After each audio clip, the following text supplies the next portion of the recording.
Hello and welcome to Colin Bradley Artcast. I'm Stephen Bradley. And I'm Colin Bradley. How you doing, Dad? Well, we've had a couple of weeks break and we needed it, Steve, because I haven't been that great in that And time. I've not been well. So it was a good time to have a little break. Yeah, exactly. I mean, as with kids, you just get it goes around the entire family, and then it came back round again. It did two cycles through everyone, and it's just we're just all quite unwell, but feeling better now. But it's been a rough couple of weeks, so. But all good now. So we had to take a couple of weeks break. So thank you everyone for your patience on that.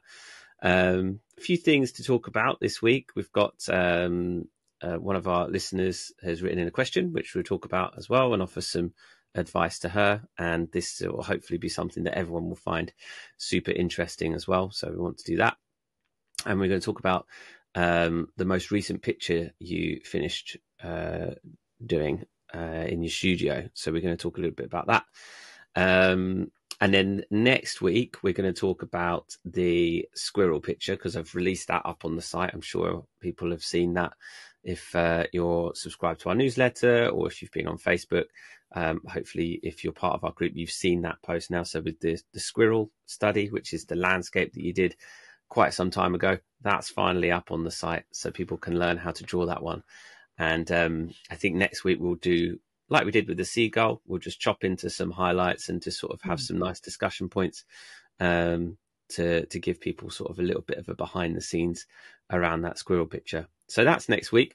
But this week we're going to dive into a listener's question and offer some advice. So I'm just going to pull up the email, and it came from one of our members, Laura. And Laura says, I need Colin's advice. I've attached a photo of a dog who's passed away, and I think it's a commission that she's working on.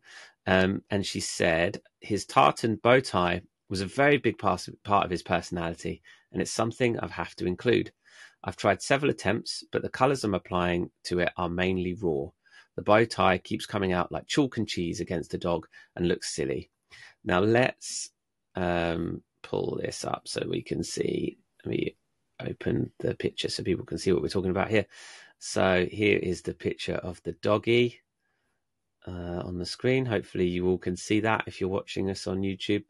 And she says, any advice on how Colin would approach the bow tie so it is visible but maybe a bit more impressionistic, or just to how make it something that blends in with the dog, if that makes sense. So obviously the bow tie on a dog, this is quite stark colours to include in a picture. Firstly, Dad, Laura's got to include this. So what would you do to represent that bow tie on the dog? Well, the first thing you've got to do is to subdue it as much as you can, and you've got to represent it as you see it there. You can't do anything about it because you've got the dog right in focus, and you're going to do all the details of the dog. So you've got to do the same thing with the bow tie. You can't. Sometimes you can sort of fog them out a little bit, but that one you can't. So you've got to go for it. But the way to do that, the way I would approach that, is to use a colour which would mute those bright colours. And that is to choose a colour that you've already used in the dog, and namely the greys. Looking at that, I would think if it was me doing it, I would probably use the warmer colours, that is, say, 270 to 73. Those sort of colours are, and of course the ochres as well, but those colours would be the good colour as a base colour for the bow tie. In other words, if we're looking at 270, I'd put on 270 on the bow tie all over. So it become, obviously the drawing is going to be there, so you won't hide the drawing with the 270. It's light enough to show through effectively. And then when you apply the stronger tones, the reds and the blues particularly, they won't show up quite as vivid. as they are on that screen there. It would be subdued a little bit. Not much more you can do, I'm afraid. You're stuck with that. The sort of thing you could get when you've got a commission. They have no idea. Oh, no, I want the bow tie in. And they don't realise the difficulty that the poor old artist has got to scratch his head and, well, how am I going to do that? So even though those colours are so bright and stark, you would still use artistic license with the painting side of this picture. You would still try and just take the edge off those colours to make it not such a stark painting to look at. That's right. What you can do as well, in addition to that, is choose a background similar. In other words, you see that blue, the lightest blue that is in that bow tie, the very light, not the white, the lightest blue. That's the colour I would put into the background, having already put in the 270. Stick to 270. Normally in a situation like this, I'd say 230 if you're going to use a blue colour or a cool colour. I wouldn't do that in this case. I'd still stick to that same colour you've used for the dog and the bow tie. And then you can put the lighter blue into it. What that would do, it would give you a little bit of support act, really, for the bow tie. Gotcha. Well, let's jump ahead a little bit because Laura's, we sent some advice over to Laura and she's come back to us with her work in progress. And she said she's put a neutral grey on the background because she's not sure what colour she's going to add into it. You've answered that. So that's good, Laura. You've got some advice there.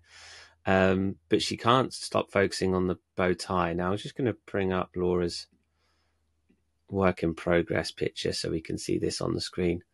And she said, I've used the muted colours that Colin's recommended, but I feel the tie looks stuck on and out of place. Any advice on what I could have done to make this bow tie look less foreign to the overall composition? And I actually think that the bow tie doesn't look, certainly when you go back to the picture, it's way more out of place, the photo on the photograph, than it is that it looks like it's definitely muted, definitely more subdued. What do you think, Dad? I think she's done really well and exactly what I would have done in the circumstances. Now, the background has got to be altered as well. You've got to put that blue in. I would suggest that blue. You could also add, once that's in there, if you're clever enough, you could add some of that sort of ochre colour. At that area, just between the left eye and the nose, you've got a little bit of fawny, tony colour there. That could be added on and into the blue a little bit as well.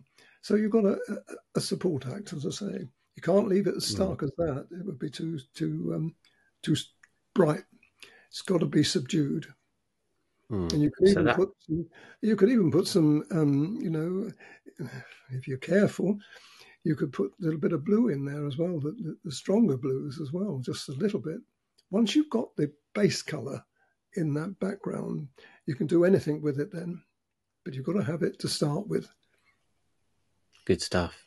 Good stuff. Well done, Laura. That is not easy. And I hope that's the reason why we're including this in the podcast, is because these questions are so interesting for hopefully all of our other students as well. Should they have a request or come across a picture or doing their own pictures where they have something so bright and that really stands out in their picture, and they perhaps want to have that same approach, how do I dull it down? How do I subdue it a little bit so that it's not quite so bright and stands out so much? But that's an interesting tip around the blue into the light blue into the background to just kind of bring that bow tie into the picture a bit more. So I hope that's helpful, Laura. Certainly an interesting question and an interesting subject to have to tackle. So I hope that's been interesting. Let's move on now to a picture that you've just finished in your studio. I'm going to pull up the one that is unfinished at the moment. And what did you say this is a picture of, these birds? Egrets. Egrets. I think they're called giant egrets. I see. Well, this is the unfinished picture, and then we will show the completed picture. But why have you chosen to? Why did you snap a picture at this stage, Dad? Well, I got to the point, even before I started this, I knew that I was going to have a little problem with putting the white feathers on top of the darker colours. Look at that background for a minute. See, that's the colour which we've got to use in the underneath, if you like, the bottom right-hand corner. And I thought, how am I going to do that? Anyway, I got as far as putting the background in. Obviously, you can see I've used the dark grey pastel matte paper, which is absolutely essential for this. You've got to have a good starting point there. Otherwise, you're going to have to put a lot of colour on there. But, you know, I use the, from my memory, 229. You know, that's the colour I use for the sepia pictures. You know, we used the sepia pictures. And I remembered that, and I thought, gosh, that's going to do me proud here, which it is. So that's largely the colour. There are other colours in there. There's a 180 brown in there, and there's a blue in there as well in that background. You can't readily see it, but it is there if you search for it. Now, we got to the point where I hadn't put any leafage in there and grasses in there at this stage, but it was too stark.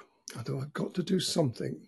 On the original picture, they had something like that in there, but it was a bit more obvious and certainly overhung the birds, and I didn't want that to happen. So what I did, I went back to the drawing board effect I used before, this sort of subdued in the background leafage, and I think that worked really well. There's 2 or 3 colours in there. In fact, I think there's probably about 8 colours I used altogether, including the 3-4 greens. And that sold it to me. I thought, gosh, this is great. However, I still had the same problem that I had when I first viewed the picture. How am I going to effect the light feathers, spindly feathers that come down across the bird at the bottom? Well, the way I thought I would do that is set in stone the lighter colours. You can see already I've started doing that with the white. Now, the idea is once I put the darker colours into that, you would still be able to see the white underneath, even though it would be faint. Are you with me? So therefore, you can then reintroduce the white on top. If you didn't do that, you wouldn't have anything to work into. So you would end up by putting the light colours directly on the dark surface, and that would be dull. It would look awful. So it was a bit of a tester for me on this one. But And you've done the rest of the background. You've basically completed the picture, other than this section. So that's a lot of pressure to get this bit right.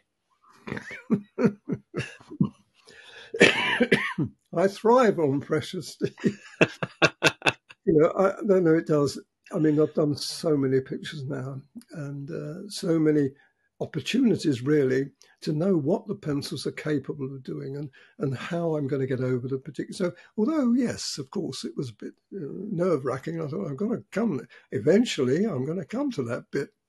But once you commit yourself, like I've done there with the rest of the picture, I had to do it. There was no choice. I couldn't just leave it like that. Well, let's see how it turned out in the end. It turned out. There you go. Turned out pretty good. It turned out wonderfully well, and I was thrilled to bits with it. But you can still see, you see what I mean? Those light feathers, that's what they are. They're like spindly feathers. They were there in the last picture. So all I've done is gone over the top of it. But the bonus was to me that I didn't have to make it quite so dark. And beneath the or between the beak and the leg, there's a darkness. I didn't have to make it quite as dark as that, but that colour was introduced back into it the other way. You know what I mean? You put the white in, and then you drag the darker colour in, and it came up absolutely brilliant. And I'm one of the pictures that I think, if I was going to be honest, in all the pictures I've done, that's one of my favourites, simply because of that, the impact that those birds have made on it. And you think that's dark grey pastel mat as well. So you've got a Yeah. good example of how great the pigmentation is on the white pencils. Mm. And it really does. I mean, feathers, the feathers that you do, they really do come out so realistic, or, there's so many different feathery textures, short feathers, long feathers, Mm. ruffles here, and then just the individual fine feathers and stuff. This is a really nice, realistic, but impressionistic Mm. interpretation of these birds, I think. Mm. Mm. I think I was talking to my wife earlier today. We were talking about pictures. I said, if I never did another picture, this would be fine. This would be the crowning glory for me, because everything else I'm going to do from now onwards is going to be obviously in its own right still a very good picture, but that has really given me a good sort of, what can I say, a very good feeling that I've reached where I want to be. Good. Good, excellent. Well, it looks fantastic, and as with a lot of the other classes, this is filmed, so this is going to be a picture on the website, a class on the website. You'll be able to replicate this and see how firsthand Dad did this. So, looking really good, excellent stuff. Well, let's take that off. As I mentioned, we'll talk about the squirrel next week, and we'll that new picture that's up on the site, and we'll just go through the video footage and take certain highlights and just discuss that, because I think it's nice to have a bit of commentary, and people seem to really enjoy us talking a little bit about the seagull. And obviously the great thing about these video podcasts now is that we can put it on the screen, so if people are watching on YouTube or Facebook, they can actually watch and see the video alongside us talking. So yeah, I was quite pleased with how that came out. Anyway, fingers crossed we're all still well next week. Hopefully, you never know, but we should be back next week. So thank you everyone for watching and for listening. I'm Stephen Bradley. And I'm Colin Bradley. Enjoy Enjoy your your week. week.